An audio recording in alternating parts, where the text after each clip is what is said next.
Hey guys, I'm back. Yeah, I didn't put up a vid yesterday because really the solar wind like clockwork event seemed to die down. Only had one Nemesis solar wind speed above. And click the lower box here on the right so you get full screen. This is today's run, or the last 300 frames anyway. But yesterday we had, remember I made 10 videos in a row showing you the solar wind speed event just after midnight. Lots of from an hour and a half to 2.5 hours every day. Well, on the 15th, right after midnight at 1:19, I believe it was, it went up to 1070, but after that and before that it was quiet, so I didn't bother making a vid. And we have another one this time, but it's only about a half hour long. But it did go as high as 1,804 kilometers per second. I could show you that here real quick.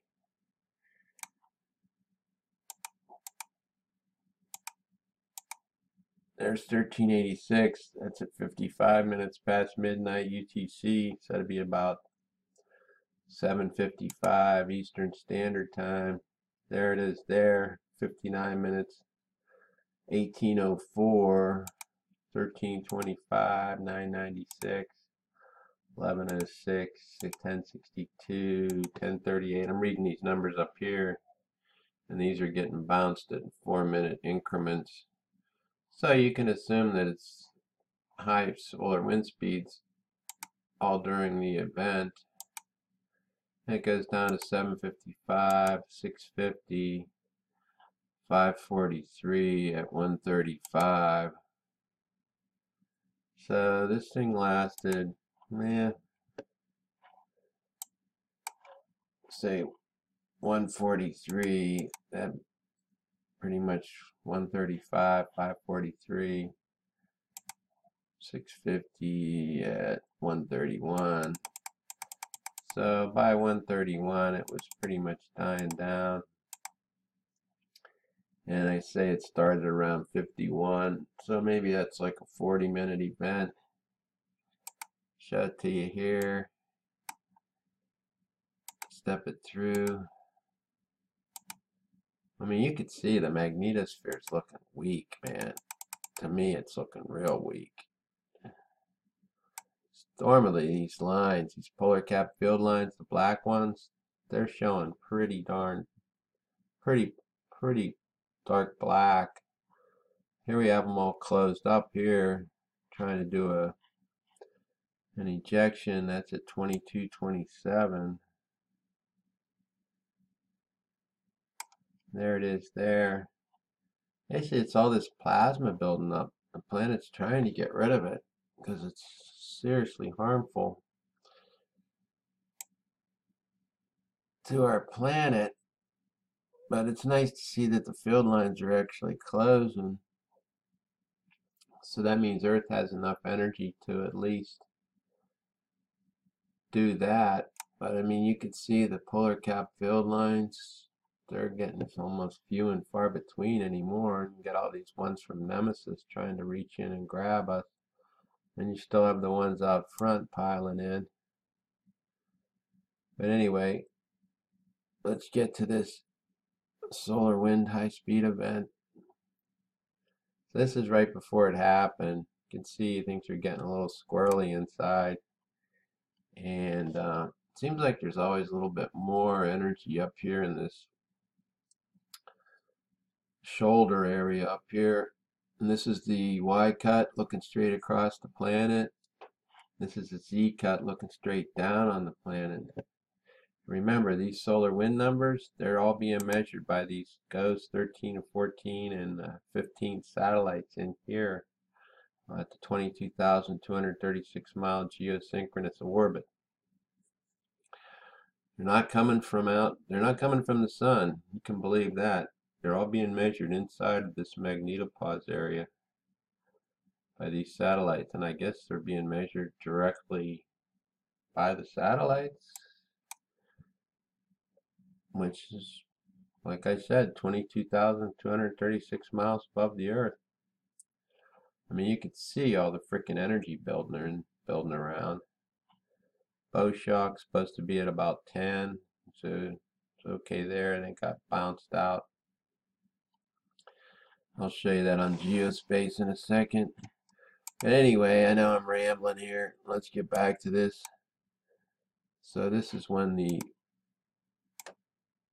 what did I say, 51?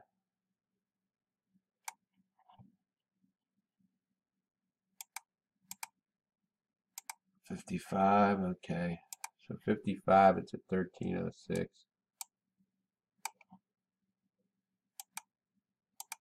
So there it is, 1386 rather, wind speed. Look at it, man. There ain't much left. And look at all these IMF field lines from Nemesis creeping up in here. So as we're making this big ejection, Nemesis is making inroads back around this way. So I think coupled with the magnetosphere being weak, I mean, look how weak it is. And Nemesis perhaps being closer, or one or the other, or both. I mean, you can see these are IMF blue interplanetary magnetic field lines. I really hope you click this box on the right down here. Full screen, this looks a whole lot better. So anyway, there's 55 at 1386. There's 59. That's when it went up to 1804. It's pretty high. I think the highest we've seen is 1907, I believe it was, just last week. And there's 103, another 4-minute jump. It's at 1325. You can see on this serious plasma concentration being jumbled up there by these closed field lines wrapping around it and fixing to make an ejection. There it goes. See how it went? Blew it out. All these red closed field lines blew it out. Went to 996, but you can see, man, the plasma's still hanging around, and there's some right there. It's not going anywhere. And look at 4 minutes later, at 11 minutes past, 111 rather. That's at 1106 solar wind speed. Just look at all the plasma. It's nice to see these polar cap field lines are darker. And I think what happens is when this is open in the front, especially when we're having these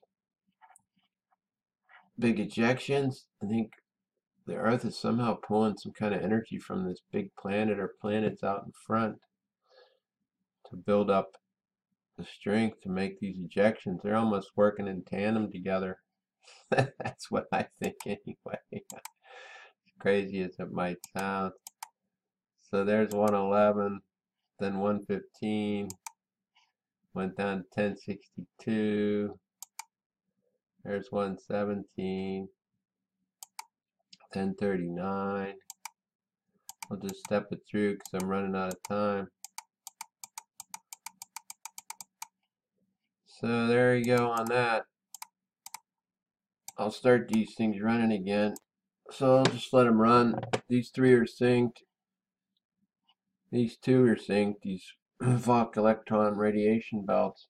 These are measuring electron volts, 100,000 and 4 million.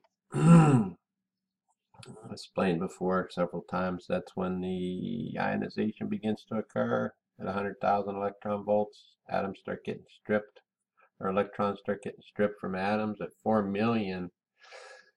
I mean, that's a lot of energy, and it only can come from a nearby star. It's not coming from anywhere else. So while that's running, let me show you a couple other things real quick. I pulled up this older MLSO run because the last couple have been, they didn't sanitize them, so you can't see these big objects so well. But look at all these big objects, which I submit are planets. And I wanted to show you a Okay, yesterday we come up with this is a Mediterranean camera, and it showed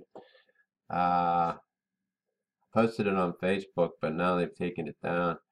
But it showed two planets in the Mediterranean, and they were orange looking, and they were right. I mean, they were clear. The sun wasn't even in the picture, but you could see the sun reflecting on the water, and you could see them.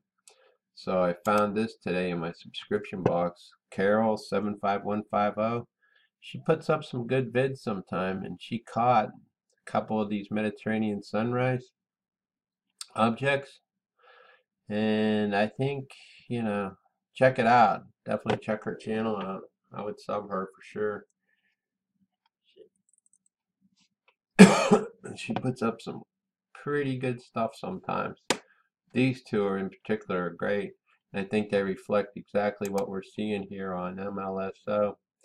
Plus, I gave you that Cocoa Beach one back in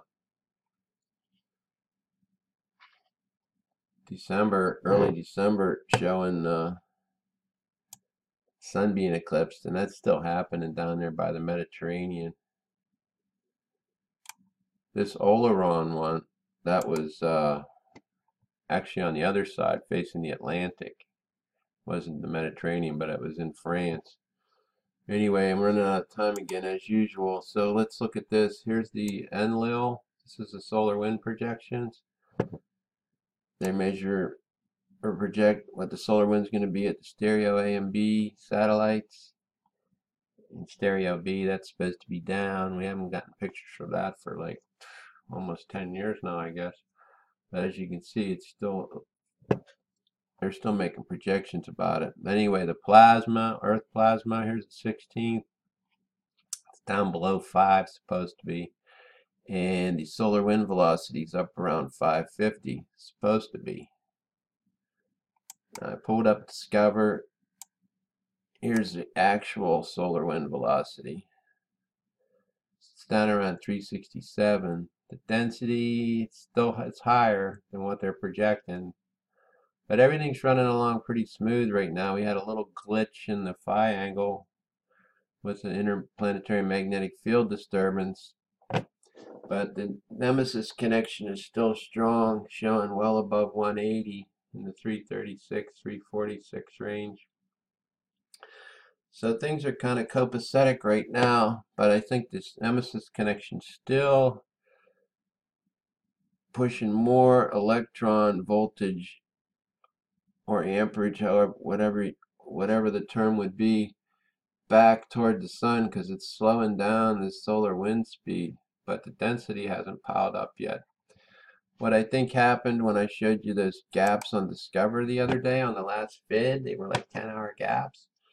I think what happened was they just swapped data with ACE because sometimes I'd read in reading their descriptions on these satellites operations and so forth, sometimes they might switch data if there's like a glitch or one of them goes down for computer glitch or one might go down for a minute. So I think that's what happened. That's why we had all that those 10-hour gaps showing up on Discover, which was crazy, and they're not there anymore. So Discover's back online and working well. Here's ACE. We've got like a 9+ hour gap, which is pretty normal for that. So here's Discover 7 days. I got you on the 7-day load. So right now everything's going along pretty smooth. We're not having any solar wind density pile up like we did back here. If this thing would move. It was back here on the late on the 13th, and that's when we had that Mexico City power transformer failures. I think when it released, had like it's like a mimic. I call it a mimic CME because it mimics with CME. So we had that, and it wasn't that high. The solar wind density only got up to in the 30 tops. So that just shows you how weak our magnetosphere is, in my humble opinion. All right, I'm running out of time. God bless. Keep watching the stuff. Peace. I'm out.